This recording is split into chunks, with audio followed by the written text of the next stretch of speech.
Hello friends, welcome to ఎరి property. Friends, మన JNTU metro స్టేషన్కి నియర్ బైగా ఉన్న నిజాంపేట్ లొకేషన్లో మనకు 100 ఫీట్ రోడ్కి కనెక్టెడ్గా ఉన్న ఒక గేటెడ్ కమిటీ అపార్ట్మెంట్ ప్రాజెక్ట్లో మనకు ఒక resale semi furnished 3BHK flat అనేది సేల్కి వచ్చిందండి.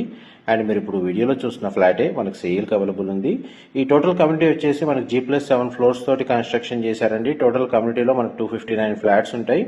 మీరు వీడియోలో చూసిన ఫ్లాట్ యొక్క బిల్ట్ ఏరియా వచ్చేసి మనకు 1415 స్క్వేర్ ఫీట్ అండి, 1415 square feet, west facing main entrance. Property age వచ్చేసి మనకు 10 ఇయర్స్ ఓల్డ్ అండి. ఇందులో 3 బెడ్రూమ్స్లో 2 బెడ్రూమ్స్కి అటాచ్డ్ వాష్రూమ్, ఒక బెడ్రూమ్కి కామన్ వాష్రూమ్ ఇచ్చారు. ఫ్లాట్ అయితే చాలా స్పేషియస్గా ఉంది. ఇంటీరియర్ వుడ్ వర్క్ని ఇంక్లూడ్ చేసే ప్రైస్ అనేది కోట్ చేస్తున్నారు. గ్రౌండ్ లెవెల్లో సెల్లార్లో కార్ పార్కింగ్ స్పేస్ అనేది ప్రొవైడ్ చేశారు. కమ్యూనిటీలో మనకి G+4 ఫ్లోర్స్ తోటి క్లబ్ హౌస్ అమ్యూనిటీస్ అనేవి అవైలబుల్ ఉన్నాయండి. ఫర్దర్ ఇన్ఫర్మేషన్ కోసం direct owner contact details video మీద డిస్ప్లే చేస్తున్నాను. మా ప్రాపర్టీ ఇన్ఫర్మేషన్ నచ్చినట్లయితే లైక్ ద్వారా సపోర్ట్ తెలియజేయండి.